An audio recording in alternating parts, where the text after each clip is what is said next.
Hi friends, అందరికీ నమస్కారం. నేను మీ కొండా మోహన్. ముందుగా మీ అందరికీ అంతర్జాతీయ యోగా డే సందర్భంగా శుభాకాంక్షలు. క్రీస్తు పూర్వం కొన్ని వేల సంవత్సరాల క్రితం నుండి హైందవ బౌద్ధ మతాలలో మన భారతీయ సాంప్రదాయంలో భాగంగా వివిధ పద్ధతులలో యోగ ప్రక్రియలు సమాజ ఆరోగ్యం కొరకు చలామణిలో ఉన్నవి. అయితే భారతీయ తత్వవేత్తలు, ముఖ్యంగా పతంజలి, యాజ్ఞవల్క్యుడు మరియు స్వామి వివేకానందుడు భారతీయ హైందవ యోగ పద్ధతులు పాశ్చాత్య దేశాల్లో ప్రవేశపెట్టి యోగకు ఒక ప్రశస్తమైన గుర్తింపు తెచ్చారు. ఇక మానసిక శారీరక కలయికలనే యోగం లేక యోగా అని నేడు మనం పిలుస్తున్నాము.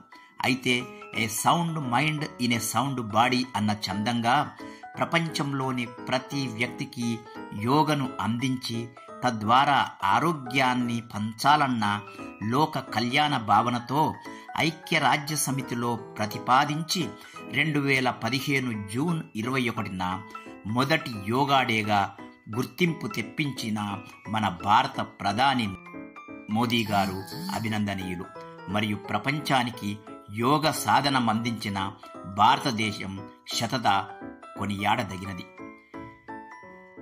Yoga for self and society అన్నది ఈ సంవత్సరం యొక్క యోగా డే థీమ్.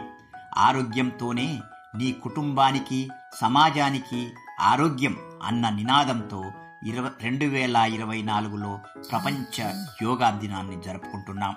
మిత్రులారా, ప్రతి ఒక్కరం ప్రతిరోజు ఉదయం మన కోసమై కొంత సమయం వెచ్చించి యోగా కానీ వివిధ ఆసనాలు వేసి ఆరోగ్యాన్ని కాపాడుకొని మనపై ఆధారపడి ఉన్న కుటుంబాన్ని కాపాడుకుందాం.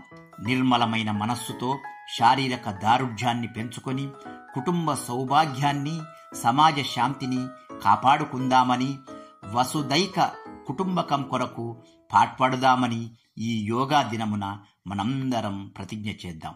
జై హింద్.